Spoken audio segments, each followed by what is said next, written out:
I want to self-promote, and I'm hoping that it promote this event that it could benefit all of you. I know everybody in this classroom is probably not doing as great as they would like, but this is what I'm going to offer. We haven't really had many forms of extra credit in this class. However, this right here will be it. All right. I'm actually doing a panel with some faculty, some people on campus. It is Professor Maleko, who's our campus counselor slash advisor. I'm not sure if you guys know Mr. Mark Corbin, who's Director of Health and Wellness. And then we're going to have Sergeant Robert LaCourte, who's with Cheney University Public Safety. Now, what we're going to be doing is this. Now, it's going to be unique. It's not going to be virtual. We're not going to do it. It's going to be in person, right? Those of us who can come to the Marcus Foster Auditorium. Ooh, it's not Marcus Foster. Let me get the wrong. I got the wrong ad. Yeah, I got the wrong one.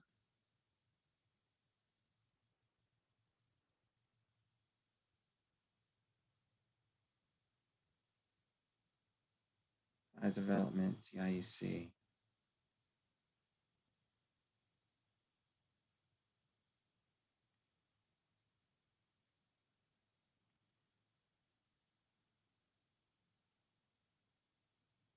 All right, this right here is probably the better one.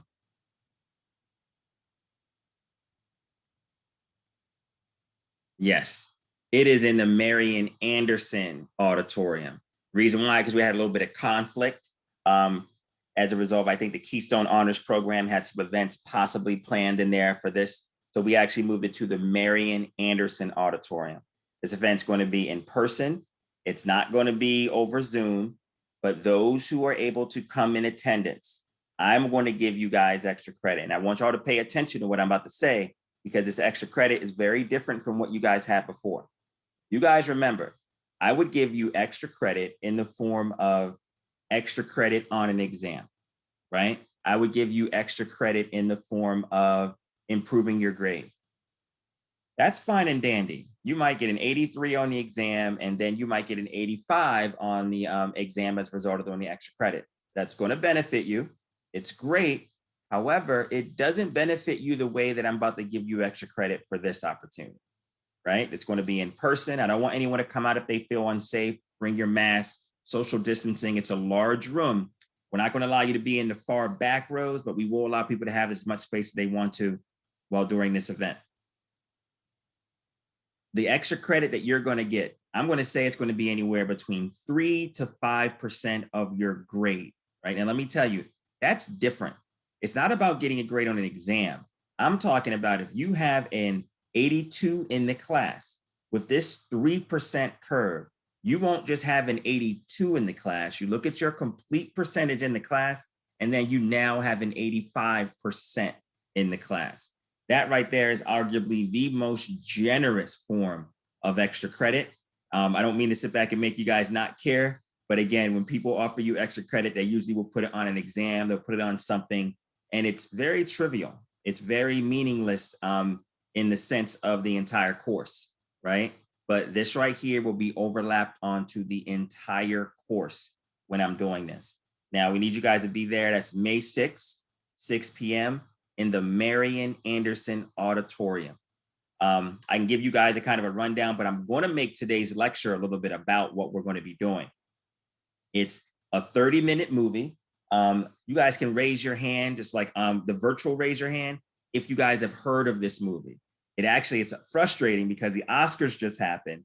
And as a result of the Oscars just happening, the buzz has really blown up. I saw it beforehand, but now the buzz has really blown up with people knowing. All right, this is actually good because I don't see many hands being raised, right? I think this is kind of a jewel that people are not aware of. And I want you guys to come out with us to engage in this. We're not only going to watch, but we're going to watch the movie, and we're also going to have a panel. Professor Ramakrishnan, Professor Maleko now, I'm sorry. Some ideas and suggestions about what made us have events like this. Mark Corbin, Director of Health and Wellness, and then also talking about a member of public safety. And I'm going to kind of gear all towards this. Again, guys, 6 p.m. I know Keystone is not doing anything on Thursday night. you guys are looking for something to do before you really get into something this weekend, this is a great opportunity to do so. We'll have a sign-in sheet or whatever we use to get there. I mentioned before, I would say anywhere between 3 to 5% of your grade. And that's changing your total that you've worked on for 15 weeks from, let's say, an 80 to an 83 or 84, 85. I'm going to invite all of my students, bring a friend. Again, I think it's a great 30-minute movie. I think the discussion will make it even better. I can't imagine that anybody's going to be there and be frustrated, especially if you haven't seen it.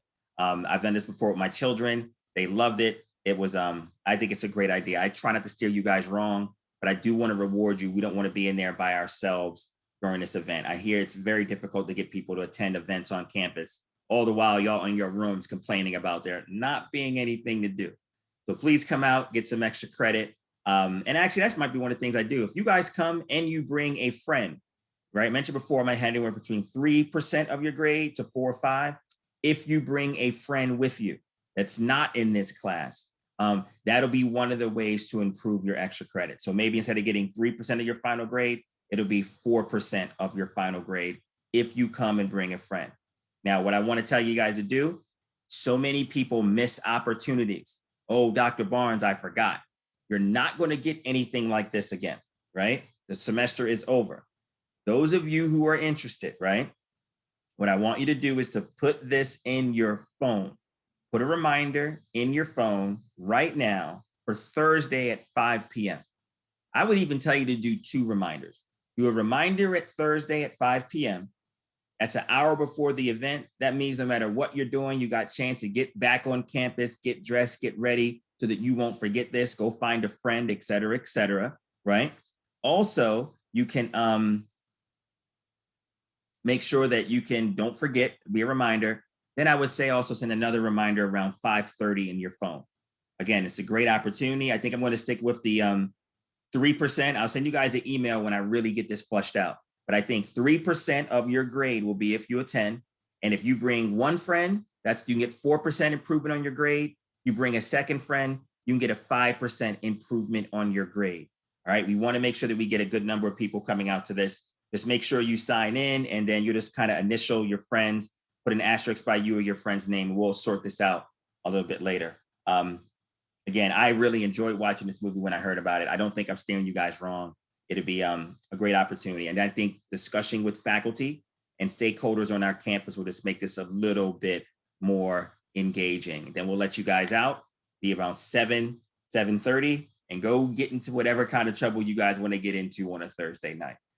All right, any questions about this?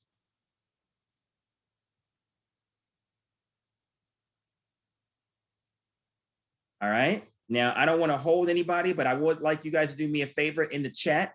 If you are interested in coming, please send me either a message or a direct message. I just want to kind of get an idea of what's going on in this room right now. We got about 7 people.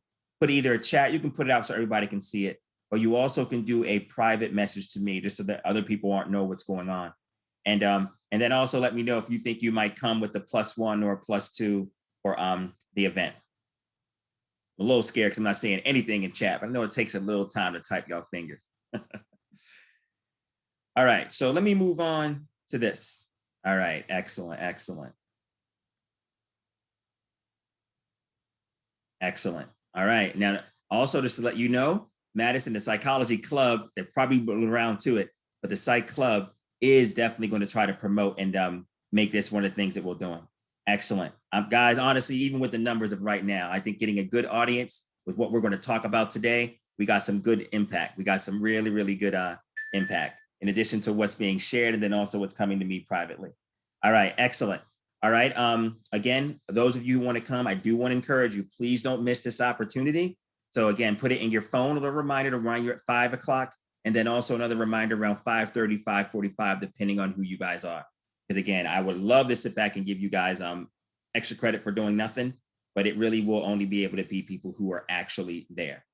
All right. All right. So enough of this, although we're going to come back to this just a little bit. All right. Looking at this right here, it made me go into detail about looking at Blackness, Black identity, and to try to tie it into what we're doing today. So we're deviating a little bit from the article that we were going to read. I actually found it was kind of like a keynote address at a regional American Psychological Society Association meeting. And this was the address given by the keynote speaker. Her name was Beverly Stout. Her picture's not here, but she talked about race and racism in psychoanalytic thought, right? So here's the thing. You guys are supposedly watching the videos, answering the questions about psychoanalysts, right? I don't want to duplicate what we're already talking there. I wanted to sit back and talk about how race and racism is being discussed or ignored in psychoanalysis, giving you guys a completely different perspective on what we're doing and talking about the topic that we're doing. Right now, here's the issue. The font in red, it's a great article. I read it like 1.5 times. It's a great article. However, I'm only asking you to read what's in black font, right? So don't read what's in red. It is some good content. If you want to have some additional reading, I can share it with you later. But the message that I'm trying to go with today, right now in class, we're only going to focus on the black font. All right. Now, again, we don't have many people here today. I'm a little worried. I think it's the end of the semester. Some of y'all must realize ain't nothing I can do. I'm failed. No need to come to class, but they might watch the video. So again, I am going to try to get a lot of participation, but if we can get some people to read, who's the first person who could read this segment of this article for us out loud? And I'm here to help. I'll read. All right, go right ahead. Race and biological fiction as a social, cultural, and political construct. The tenor of this reality in the United States is sober and often quietly horrific, interwoven throughout private and public discourse. Okay. Now, you know what? You're saying a whole lot. And I actually couldn't believe I'm sitting over here. It's only 2 sentences, but look at how powerful this sentence is. We want to make sure we look at it. This is coming from the psychological viewpoint, right? They're talking about race, right?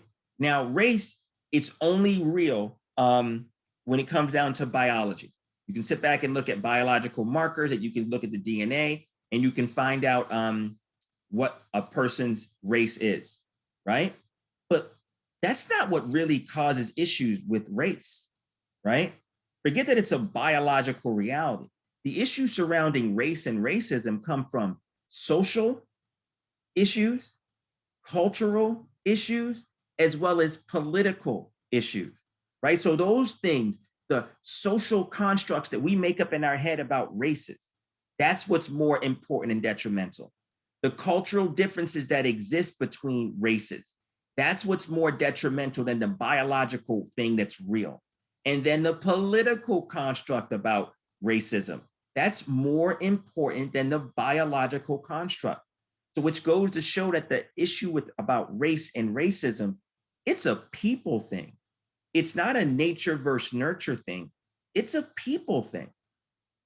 Then it goes in to talk about the reality of the United States is sober and often quietly horrific because it has issues of race, right? These social factors, cultural factors, political factors, these constructs that we can't escape even today, they're woven through our private discourse. Now, what does that mean?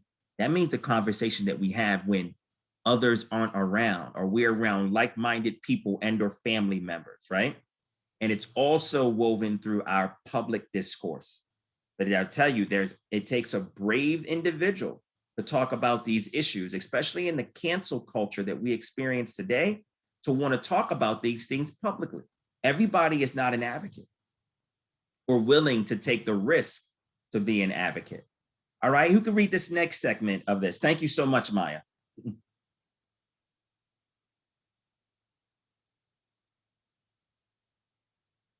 Uh-oh, we got to get a little uncomfortable.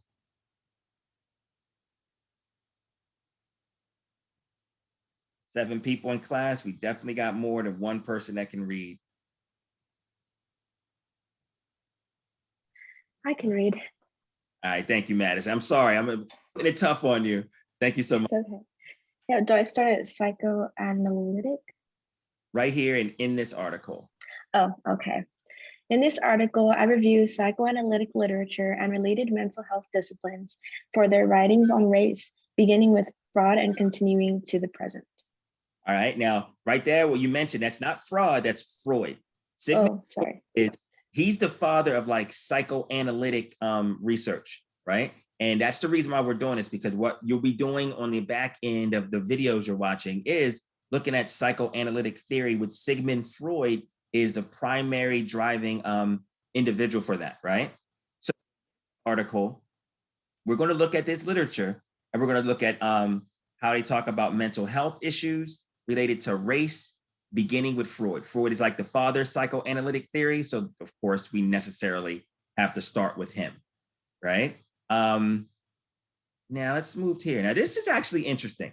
I like this read because it goes into detail talking about how despite everything that we feel is happening and improving today, we're still dealing with some of the same issues. All right, now on this page, I want someone to read what I have highlighted. Then I'll break it down to somebody else who can read later. Actually, I'll follow up. I know it's going to be difficult for us to be willing to talk today, right? So I need a volunteer to read what's highlighted, and then I'll follow up, and then hopefully we can get somebody else brave enough to read. I can read. All right, thank you. Is that Leon? Yes, sir. All right, go ahead, man. The published interview of Ralph Greenson in 1982 with Ellis Toney, one of the first African-American analysts, revealed he and other early African-American analysts were less fortunate than I. Greenson, a self-described white liberal who paved the way for the Los Angeles Psychoanalytic Society and Institute to admit Toney, its first African-American candidate in 1948, later confessed that during his analysis of Toney, he became aware of his own unconscious racism. That bias distorted the work and made it more difficult. Now, check this out. We got psychologists, right? Now, you know what? We always sit back. You guys probably heard about the story of Emmett Till and how the woman right before she passed away, you know, she got real old. She stopped caring about the things that we worry about in life. And she confessed on her deathbed that the situation that led to the killing, lynching, and murder of a young African-American male that whistled at her, right? That it never even happened, right? Now, it's so funny. She lived her entire life with this horrible secret, right? However, as she got old on her deathbed, she sat back and started to reveal, you know, the issue that many people, when they're living in their lives, they won't sit back and be honest with, right? It's kind of similar to what I see right here. There was a published interview with this guy named Ralph Greenson, right? Ellis Toney, an African-American analyst, right? Now, Greenson, who calls himself a white liberal, you know, he's not racist, he's open to new ideas. And he also recommended that Ellis Toney to be its first African-American candidate at this institute, right? To be a member. So he actually did a lot of progressive work, but he's admitting that, you know what, when he really sat down, he never even shared this with Toney directly, but when he really sat down, he started to become and realize that, wow, I might be doing these things nice for people, but I do have my own unconscious racism that influences and distorted his work and made working with him a little bit more difficult. Now, what he said is this. He goes on to talk about Toney, right? When he was doing some analysis with him, requested in the change of time. We got a session, a therapy session, right? Look, we need to change this time because I'm the only African-American on the street in your neighborhood at this time, right? And the police sometimes stop him, right? Now, as progressive as Greenson may have thought he might have been, he's sitting back there and acknowledging like, the hell's your problem? Man, you paranoid. And that's exactly how many people view it. He argued his interpretation of Toney's behavior and response as being paranoia, right? Having no awareness of what we now call racial profiling is a hot term today. You can't go anywhere without knowing and understand that, right? But this was before these events had actually occurred. He actually looked at Toney's comments, right? And thought that he was being paranoid. Like, you don't think you can walk down the street being Black and not being bothered? Now, many of us know that likely is not the case. However, he was unsympathetic to that. Now, what he talked about is that their disconnected realities damage the relationship. Now, we're therapists and a patient. The fact that Tony, an African-American male, lived a different reality, and the fact that Greenson viewed his reality as being paranoia. How can these two people be on the same page? They can't. And again, you have to sit back and realize that, all right, if he feels like he's a white liberal, he's pretty progressive, what's going to go on with other individuals that don't necessarily have this type of progressive mind state, right? And again, that's probably one of the first, that's one of the first ways in which research was kind of being open in terms of this right now, looking at their own personal experiences and being open. Again, in hindsight, as you're older and you're not worried about being politically correctness that much anymore. All right. Can I get another volunteer to read what's highlighted on the screen now? I can read. All right. Thank you, Sinetra. As a mature analyst, I came to understand with greater clarity the traumatic effects of racism in my life and the family and defensive factors that shielded me. The fantasy that analytic understanding could be a radical tool of individual and social change had made me hopeful and helped me endure the micro and not so microaggressions along the way. All right. Now, you know what? I need to make sure y'all understand what microaggressions are. Do you guys know what microaggressions are? It's a hot buzz term in psychology right now that people are using to talk, right? Microaggressions are subtle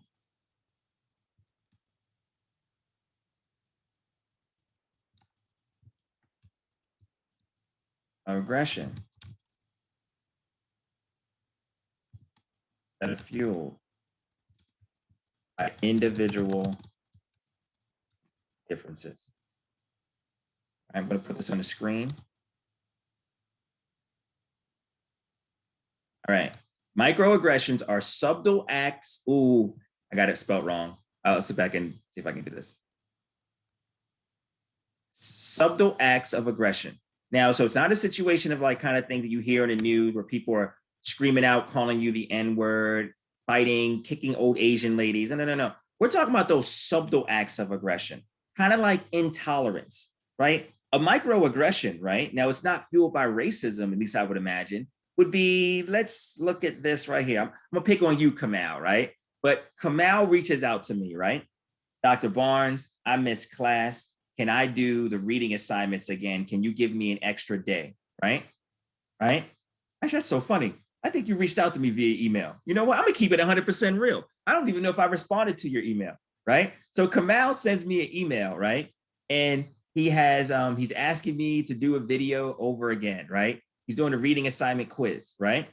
I look at this, right? Now I'm being fake. I sit back and be like, man, I don't like Kamal. Kamal don't come to my class. Kamal don't cut his camera on. Kamal don't read. Kamal don't do tests. What the hell do I care about him not doing well on this quiz, right? So I'm not going to sit back and be like, hell to the no, send him an email, cuss him out, yell at him. No. I'm going to do something very subtle. Just not respond to the email, right? Or sit back there and make up some makeshift policy. You know, Kamal, don't worry about it, It's going to be more effort. Now, meanwhile, deep down inside, I just don't want to help him out, right? But the way that these microaggressions work, Kamal might never know that I have some type of subtle act of aggression that's fueled by differences. Why? Because I'm a professor. I try to get my stuff in on a timely manner, right? Kamal giving me all these excuses, right? I value time and deadline. He doesn't value time and deadlines, right? So that little bit of individual difference is going to make me be aggressive towards him in a very subtle way that you might not pick up on, Kamal. Onlookers might not come up on, but here's the issue.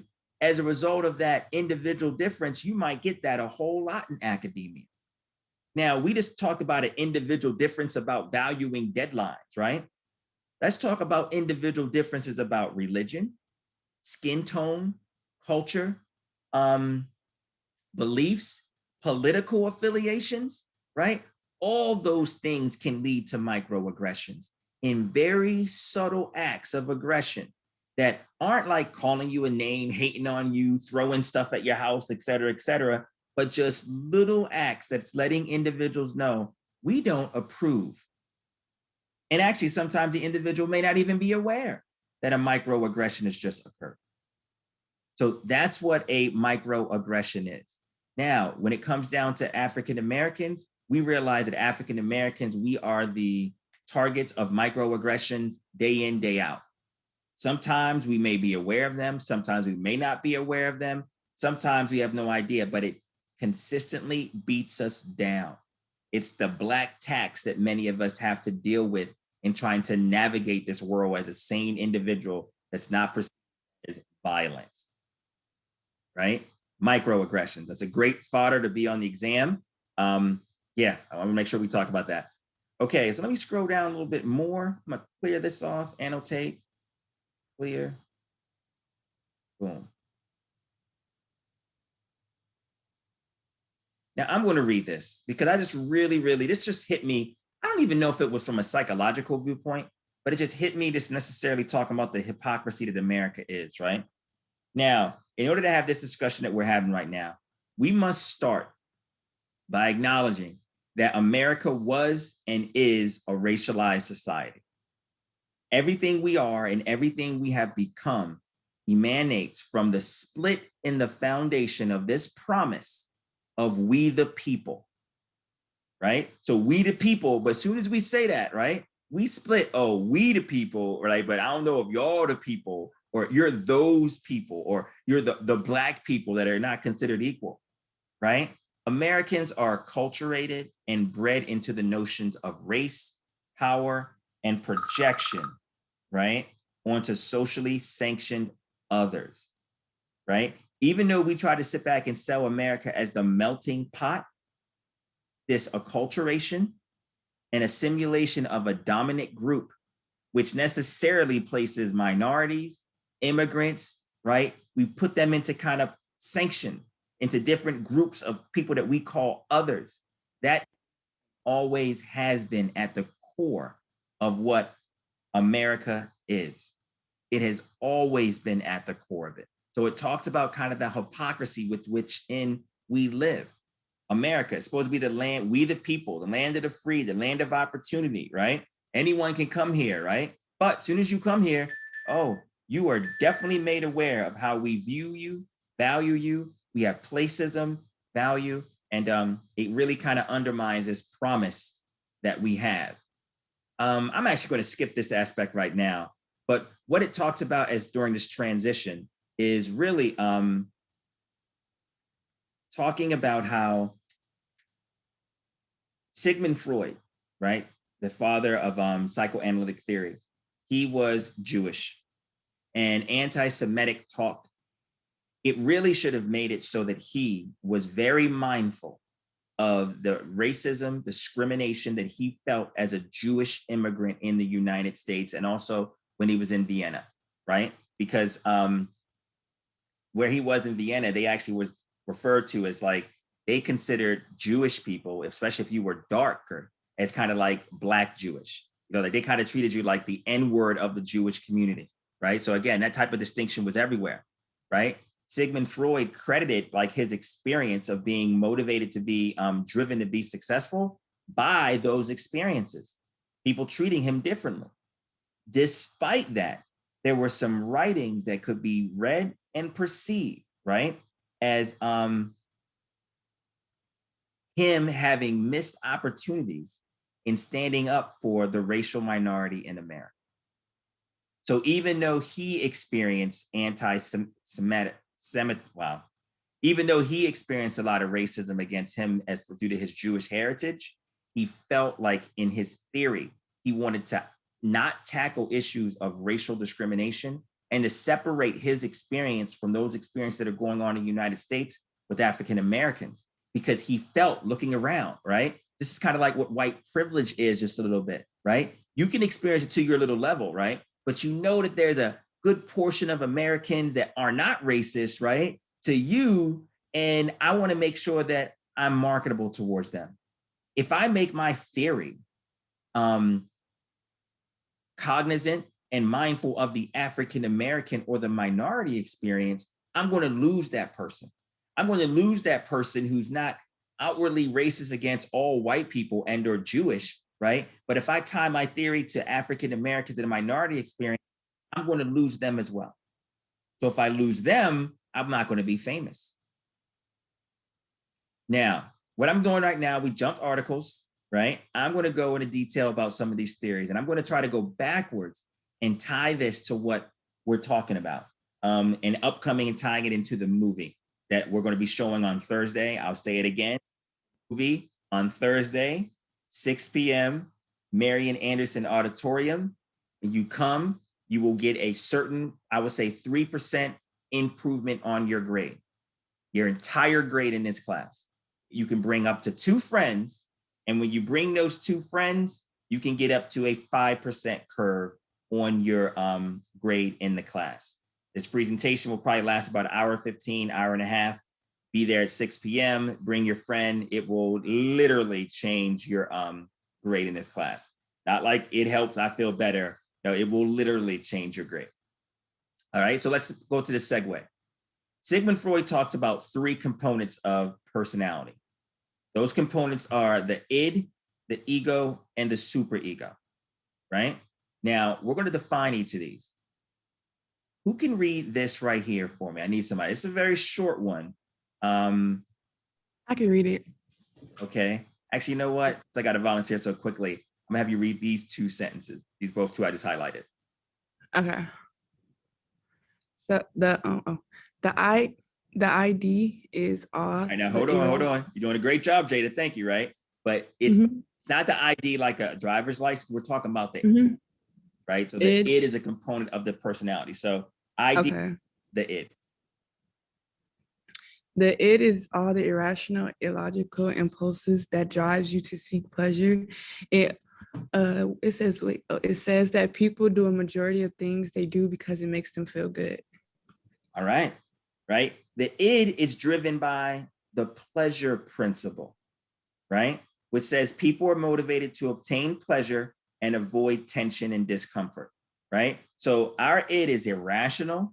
It's illogical impulses that make us seek pleasure, anything that makes us feel good, and also avoid tension and discomfort.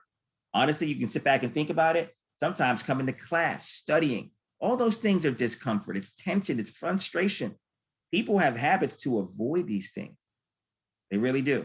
Thank you so much, Jada. All right, so I'm going to clear that. We're going to move down a little bit because we're going to skip through this article today. I want to get to the next thing I want to talk about. All right, so the next thing I want to read or us to talk about is this right here.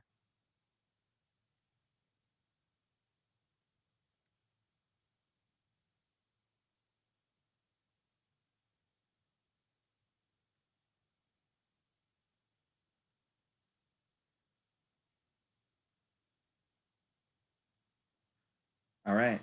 Who can read what I just highlighted right here? That's giving us a good sense of what the ego is. Everything in yellow. I'll read.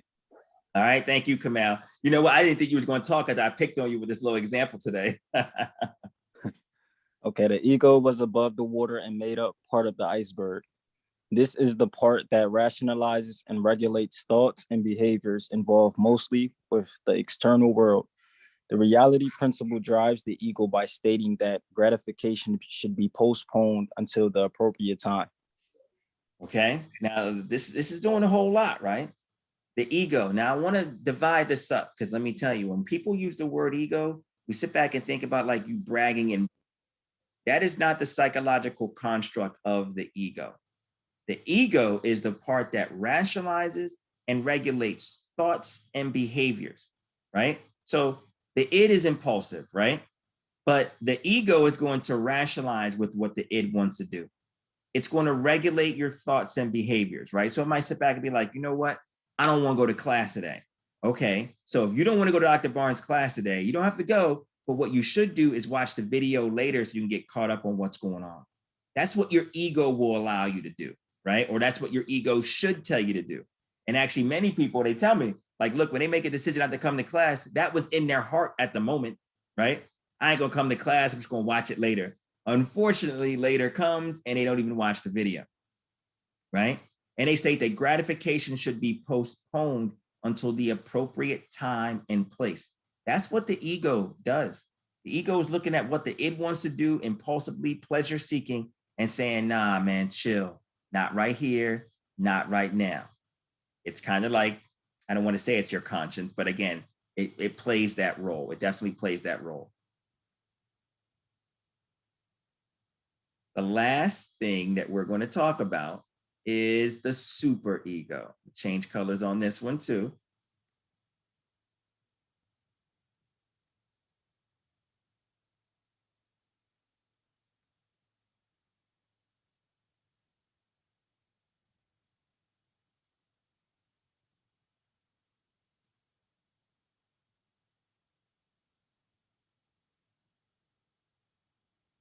Okay.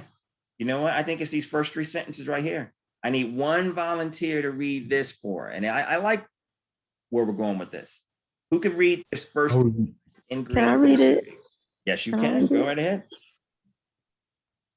Oh, which one? It's highlighted in green, the superego. No, because it was like two people that asked, can I read it? So I was like asking you which one. Oh, I'm gonna go with you, Savannah. I'll get the next person later. There'll be more opportunities. All right, okay. All right, the superego is formed with the use of parental and societal values and morals. These are formed when egos are internalized by being used for a period. A child will try to grow into what they think is accepted by their society. Okay, now there's a lot in here, right? The superego is formed with the use of parental and societal values and morals, right? So your parents are really going to have an influence on you, right? Now, you might not use your superego at all times, right? You might get in trouble. You might get into a fight. You might cuss out an instructor. You might not go to class. You might steal, right? Your superego isn't there at all times, but where it originates from is kind of your parental and societal values. Notice it doesn't say laws. That's why we have so many law-breaking citizens, right? Some parents instill in their children that, look, laws are laws. You should not break them, respect them, right? Other people will sit back there and look at laws like, nah, like it just don't get caught. And then societal values and morals. Again, that's where like the code of the street comes from, or the code that you live by, right? I remember when I first came here, I haven't heard it in a while, but the phrase snitches get stitches, right? I'm not sure if I'm just getting older and y'all not saying it around me, but I just don't hear it as pervasive as I used to on Cheney's campus, right? But again, that's societal values and that's societal morals that people are actually living through, right? So those are the two things that can lead to your superego. And that's kind of like that higher order thought process of what you think is right and wrong. Not necessarily saying you're going to do it, but what do you think is right and wrong? And the fact that it comes from society and your parents, that's why some people's right and wrong can differ. These are formed when the ego thoughts are internalized for being used for a period of time. I think a word's missing right now, right? When these thoughts are they're internalized. So if you use them and you adopt them and over, they become a part of who you are, right? And then a child will try to grow into what they think is accepted, or I'm going to write here, say accepted.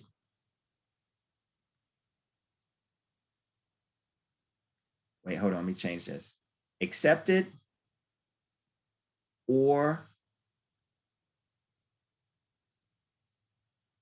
this is not looking good. Expected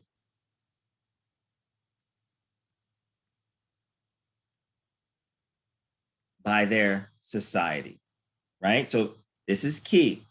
Something that is accepted or expected by their society, which means there are individuals who grow up with the whole, oh, I'm from XYZ neighborhood. This is my demographic.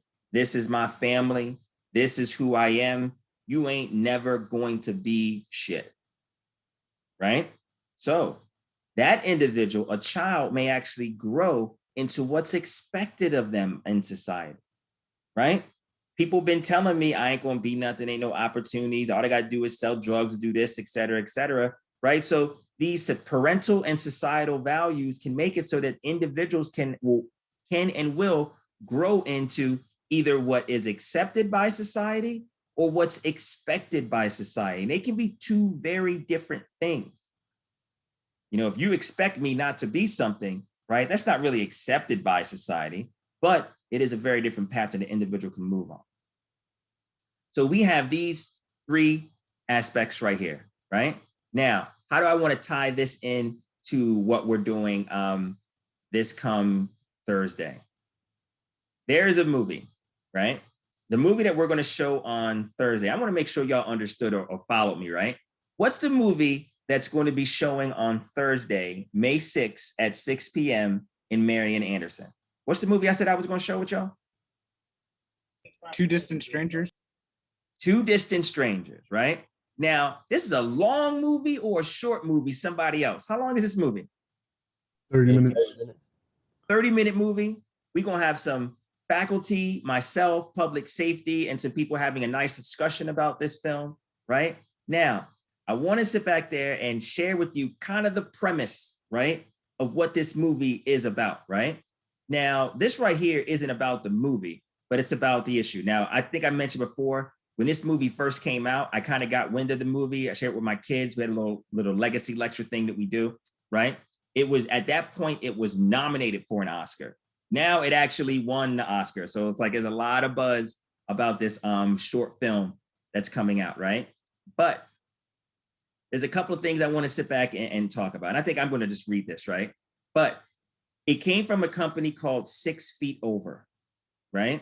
Now, 6 Feet Over, I'm just sitting like, what in the world? 6 Feet Over, right? It was started by 3 savvy, creative African-American men, all of whom are over 6 feet tall. So that's where the name 6 Feet Tall came from, right?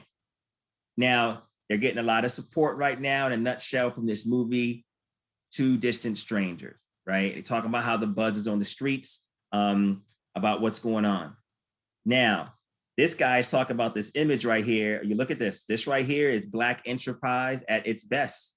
These are the 3 producers who are behind the studio that brought us the film, as well as the lead actress in the film. I don't say lead actress. She was like in the film, right?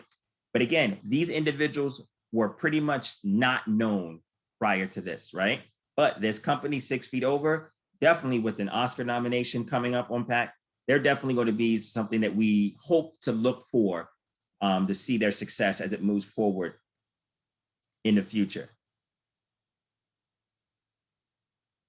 All right, let me see. Now I'm going to tell you this a little heads up about what the movie is, right? In the context. And you guys, I'm not going to talk about George Floyd. We can go into that for a whole point. You guys know all about that. But best believe that the events that happened in 2020 about George Floyd were pretty much the catalyst that made this production team want to create this movie, right? Now, what is this movie about, right? The inspiration came from Floyd, right? Which is essentially an African-American male's worst nightmare. Now, we begin this film with our protagonist. His name is Carter James. I actually have never heard the man's music, but you all know who Joey Badass is? Yeah. All right, he's an artist. He is the main lead character in this film, right? He plays a cartoonist, right? And after spending the night with a woman, right, he heads home to feed his pit bull when he gets stopped by a white police officer, right? Now, that's what this 30-minute film is all about. It goes deep into this, right? And what I'm gonna do right now, instead of trying to ruin the movie for you, these are the main 2 characters. This is Joey Badass, the rapper. And I think seen him before, but I don't necessarily know who he is in terms of the actor. But I want to kind of give you a premise about what happens, right? What happens in this film is essentially he is reliving this interaction with this police officer over and over again, right? Now, this right here is another movie that has a similar take on it. I'm gonna show you all the first minute, right? And I want to go into detail and show you this. I don't want to ruin this movie either, because I think some people might have this for extra credit, right? But I want y'all to sit back and think about what roles might our ego, our id, and our superego play in a dynamic that plays out like this. All right, so let me make this big. It should work. Let's go. Oh, here we go. All right, let me make sure y'all can hear my sound because you probably couldn't. Make this big as well. Put it in theater mode. I like theater mode.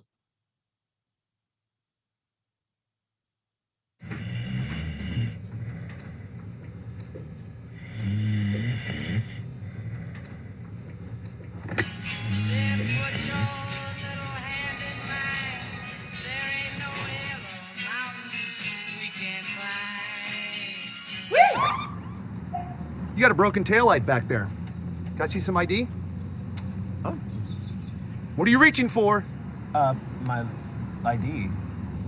All right. Okay. What are you reaching for? The thing you asked me for.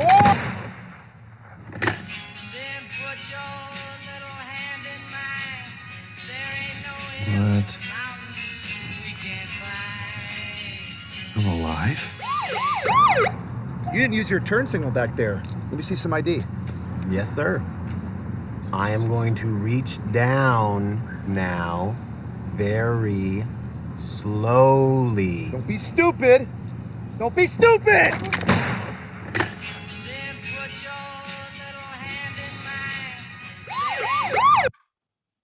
All right, now you know what? I don't want to ruin this completely. We took like a minute into this film, right?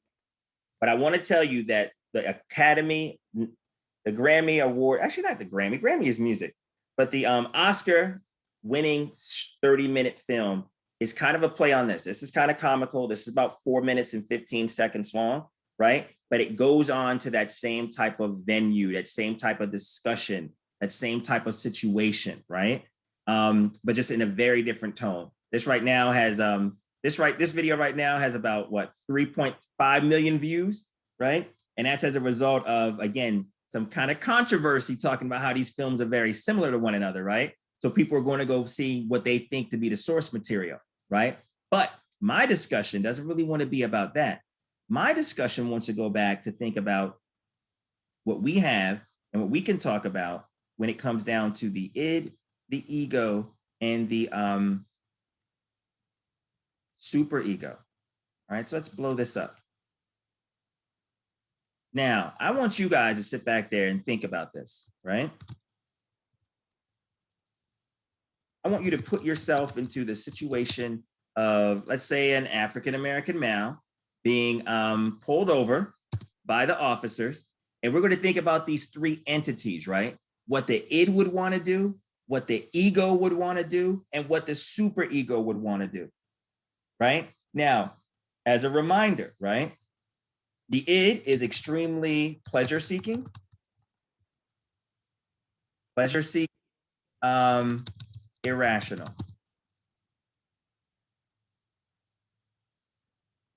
The ego balances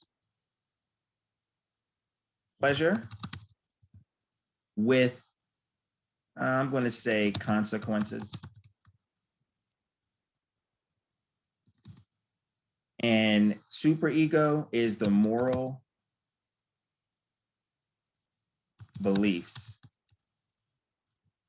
that we adopt about right and wrong. Yeah, I like that.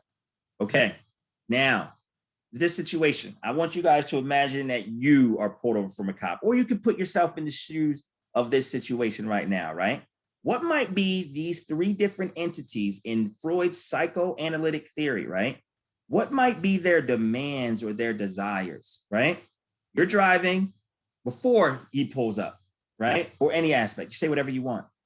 What might be the id thinking, the ego thinking, or the superego thinking? You don't got to go in order, but I do want to hear from everybody.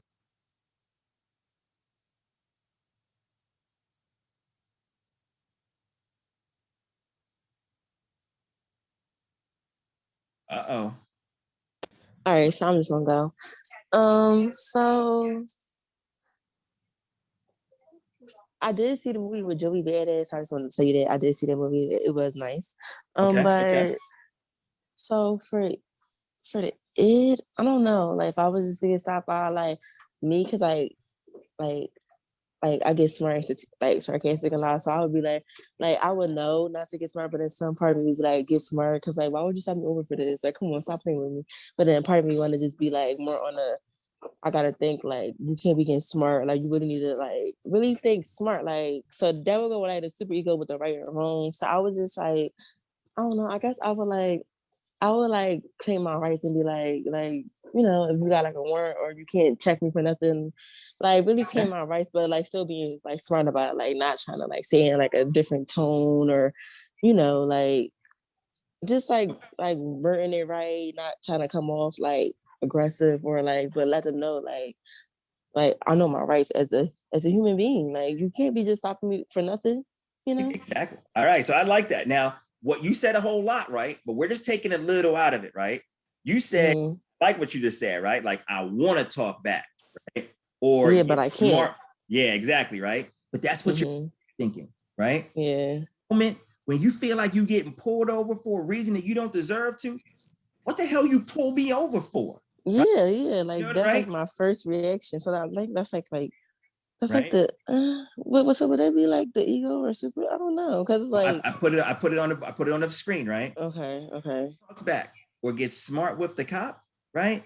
That's pleasure seeking or irrational part of the id. Yeah, you're right. Right? But now Savannah said a lot more. So we want some other import from others. You can actually take what she said or go us in a different area on here, right?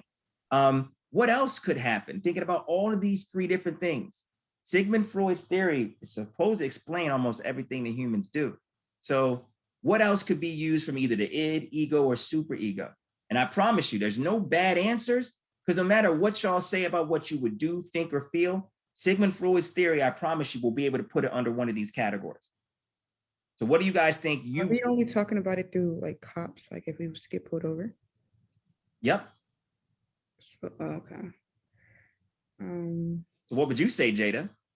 If I was to get pulled over, no, it's like I want to know what happened and why I got pulled over, and just I don't know. That's really what I would want to know. So. Okay, so you would want to know what's going on, right? Now, you know what? I actually think that that's an appropriate response. Asking why they were pulled over.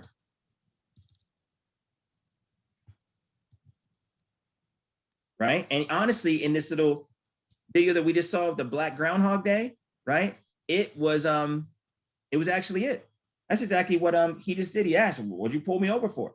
And the officer came up, said like a tail light or going through a stop sign, et cetera, but asking why you get pulled over, right? Now, there's a couple ways. I'm going to say this, asking why you got pulled over, and I'm going to put in here politely, right?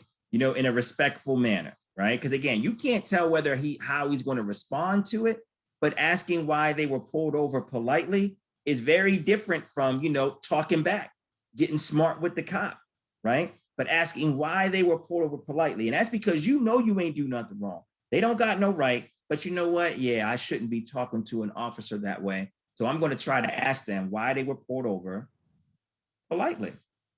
Yeah, but you can also ask a cop why I'm pulled over politely and they still get smart with you back. You're absolutely right. You're absolutely right. So honestly, even asking why they were pulled over is a risk. You know what I mean? And it's a risk that some people might not take. I'm not going to say, Jada, you sat back there and said, like, you know, you're going to ask this right here. Now, that's what your ego said you might do. We got some people up here, and I ain't saying Mark saying you would do right or wrong because you live a different life, right? Mark is a male, you're a female, right? The way that you react and the officer responds to you might be very different. So you might be willing to ask politely. Mark is just like, oh, hell no, that's another recipe of disaster, right? And that's because of kind of what I'm hitting at right here, right? Because we got to sit back and think about what moral beliefs, right, do we adopt about right and wrong, right? Now, I'm going to jump into this superego aspect because you know what? The superego aspect really gets this. And I tell my children this. I'm like, you know what? You get pulled over by a cop and he's doing something right. They might be wrong, but on the side of the road by yourself being pulled over, that might not be the time to sit back there and to challenge what they're doing. That's not the time for you to sit back there and make sure that you are right and that you make that officer know that you are right. Many of the people that we hear stories about were trying to sit back there and let people know what's right and what needs to be right in that moment. And in that moment, it led to kind of what Mark said. They thought they was bad talking them, being smart, and it escalated things and was an issue, right? Thank you. I see that, right? So moral beliefs about what we adopt, right or wrong. But let me tell you what's really happening in our culture, right? You can sit back there and talk about this. We have minorities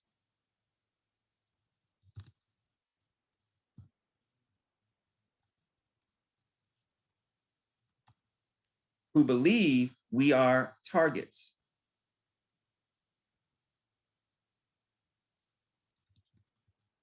By police, right? Let's go on. We have minorities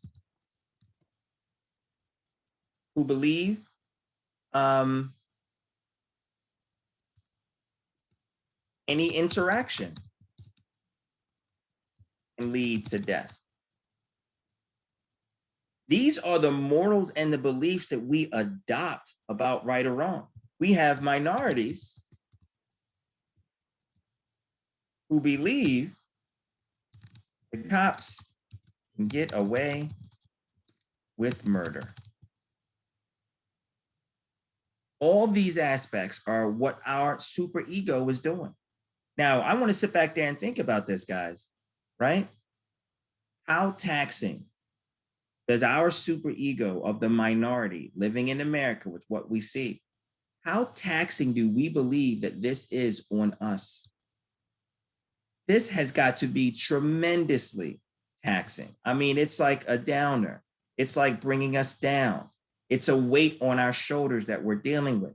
It's making us feel that we're inferior. It's making us fear that we might not live to see another day, that we don't have justice, right? This superego is actually, many people argue, interfering with the mental health of minorities that live in America today, because we really do believe this, and it comes from these situations. So this example that we did right now is just a kind of a play on how these things interact, how these things play a role in what they do and what they say to each other. Like again, guys, I'll tell you, there's a couple things I want to sit back and say. One is the fact that I am extremely excited about the event that we're going to be doing this Thursday. I hope you guys can come out and bring a friend. I'm going to say it one more time. Those who come out will get a 3% curve on their grade. Those who come out with a friend, one friend, will get a 4% curve on their grade. And those who come out with two friends will get a 5% curve on their grade. And I'm not talking about, I got an 80 on the test, I got an 85%. When you put that test into everything that the grade is in its class, that's nothing. I'm talking about you have earned up to this point an 80%. And with you and your two friends, your grade will be an 85%. Hopefully you're somewhere at the end where it can take you out from an 80 to 85. That's still a B and a B. But that 5% can really do a tremendous amount. I encourage people to set their timer for this Thursday at 5 and 5:30 to make sure that you guys are there. You can scrounge up some friends. I hope that you guys come there. Even Savannah, I think you said you watched the video. Again, coming out and engaging in the activity. I think there'll still be a little bit more to bring. And there's a great benefit for those who show out and come out for the event. I don't want to self-promote that event that much anymore. I think I've done it a great deal. I'm going to send an email for those who are not here so they know what to do. I encourage you guys to set your timers because I don't want to hear that you guys just forgot. Because again, that's a big I forgot, especially if you want that 5% or 3% to improve your grade. This is also a very sad day for me. Guys, I don't know if you guys feel the same exact way, but I really, really enjoyed this semester. I really enjoyed teaching the class this way with the articles. I know I was kind of pulling teeth towards the end because it was our same star readers more willing to read. But again, I like the way this class was done. I hope you guys completed the student evaluations. I think it might be too late for y'all to go in and do it if you did not do it. But again, the only thing we have next is exam 4. And exam 4 is basically what we've been talking about before, the articles, the readings. It's a smaller exam. It's an opportunity for you guys to really show off, really show off. Now, let me tell you, This is the last week of class. If you got people out there, friends or yourself, you need to reach out and contact me, reach out. The one thing I do, and I'm really issue with this, the last day of the semester is Friday, right? Now, I guess for y'all, we can say the last day of the semester is Saturday because that's when things are due, right? When the semester and classes are over, our game is over, right? So please don't reach out to me after the semester is over trying to get work in. But from now up to that end and from the beginning of the semester up to the end, we are in this together to make sure you get the grade that you need. So please reach out to me, make sure you get the needs that you want to make sure you get that grade that you need. All right, people, I'm not going to say much more. Thank you. I'm going to give y'all a 10-minute gift as a result of it being the last day of the semester. I'm hoping you guys will come out with a couple of friends on Thursday. Send an email for the rest of the class. It's a great way to end the semester. It definitely is. All right, guys, I'm not saying you got to go home, but the class is over.